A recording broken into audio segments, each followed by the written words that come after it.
یکی از پرطرفدارترین صابونا صابون با شیر بزه. من درست کردم فهمیدم چرا انقدر طرفدار داره. این صابون پوست شما رو به نرمی و شادابی پوست نوزاد میکنه، ولی درست کردنش احتیاج به دقت زیاد داره. شیر رو باید فریز کنیم. من از شب قبل گذاشتم تا کاملا یخ بزنه.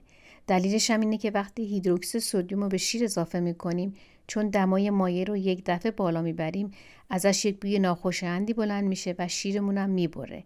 ولی اگه همین هیدروکسید سدیم رو با آرومی به شیر فریز شده اضافه کنیم، یک مایع کرمی رنگ قشنگی به ما میده.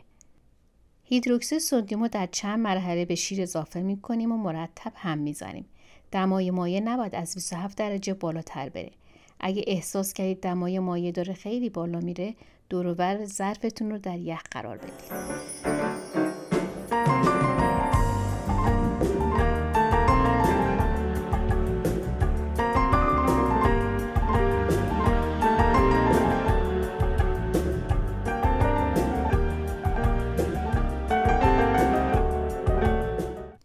روغن‌ها رو در مایکروفر داغ می‌کنیم. دما نباید از 27 درجه بالاتر بره. داغ بودن زیاد روغن باعث بریدگی شیر شما میشه.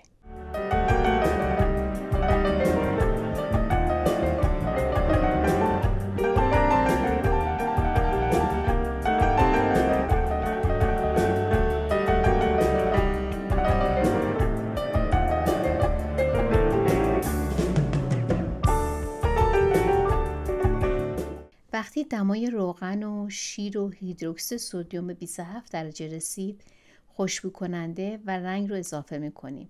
من از رنگ سفید استفاده کردم. خوب مخلوط میکنیم که کاملا یک دست بشه. بعد به آرامی تو قالب میریزیم و برای 24 ساعت در یخچال نگهداری میکنیم.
این صابون رو بهتون پیشنهاد میکنم. امتحان کنید و لذت ببرید.